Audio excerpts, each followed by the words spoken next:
Warren DeProm, Montgomery County District Attorney's Office with the Specialized Prosecutions Bureau.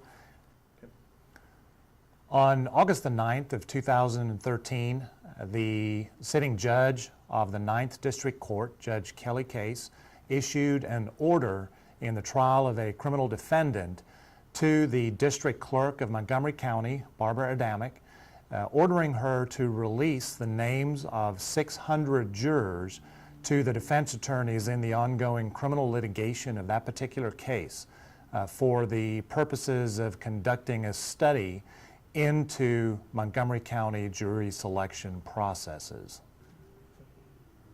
Judge Case ordered Barbara Adamick to release to the defense attorneys the names and information with redactions of some confidential material to the defense attorneys in the trial of the case. And with that information, the district attorney's office and the county attorney's office, J.D. Lambright, consulted with each other and decided that they were going to appeal the order to Barbara Adamick and on behalf of the 600 jurors and on behalf of Barbara Adamick. The issue in the case is the privileged and privacy information of jurors and whether or not that information can be released to criminal defense attorneys not related to the cases that those 600 jurors served on.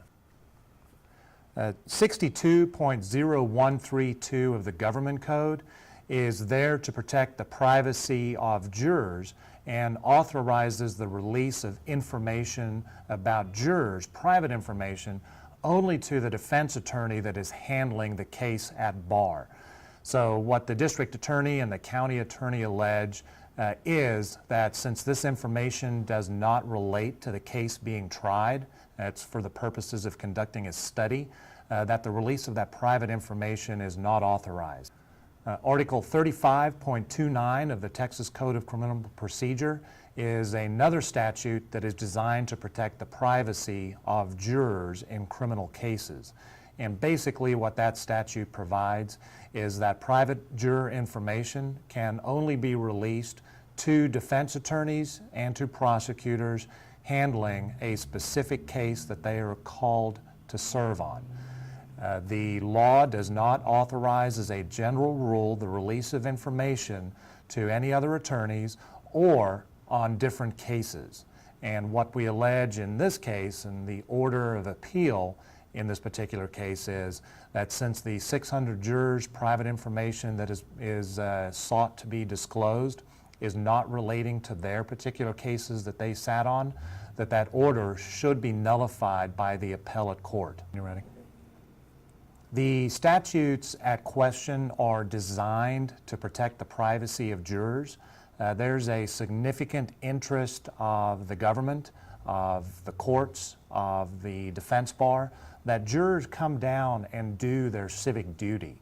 And what these statutes are specifically designed for is to ensure that their information is only used by those people that need to see it on particularized cases.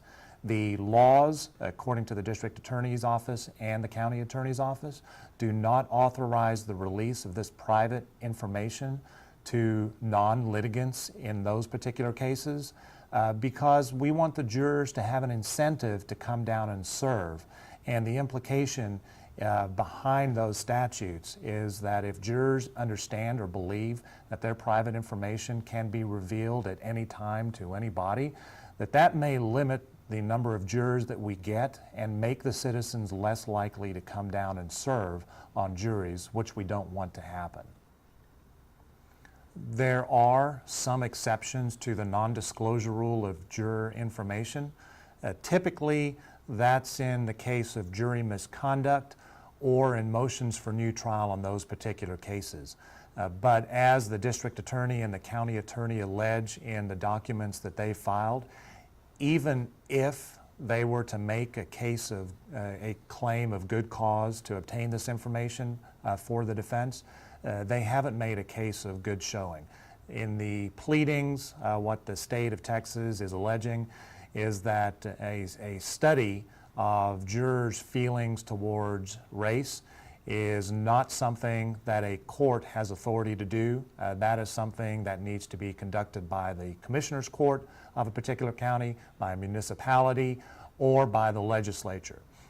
Courts, as a general rule, do not have authority to conduct independent psychological and sociological studies into the citizens' feelings on particular issues. And because the authority of judges is limited to release this information absent good cause, the district attorney and the county attorney are attempting to have Judge Case's order rescinded by what's called a writ of mandamus in the Ninth Court of Appeals in Beaumont, claiming that Judge Case exceeded his authority in this case by ordering disclosure of privileged and private information absent good cause as it relates to the cases that those particular jurors served in. What about cost of something like this? I mean, taxpayer money being spent on something like this. Any idea on cost where it's at right now? The records obtained and provided for in the documents reveal that several $1,000s have been authorized for this study. As to whether or not this money has actually been paid, I'm not sure. The primary purpose of the documents that have been discovered by other folks and filed by the district attorney and the county attorney show two orders for approximately $7,000 for these sociologists to conduct the study. What about, okay, you're saying authorized by Judge Case or authorized by Commissioner's Court? Do you know? I don't know. Okay.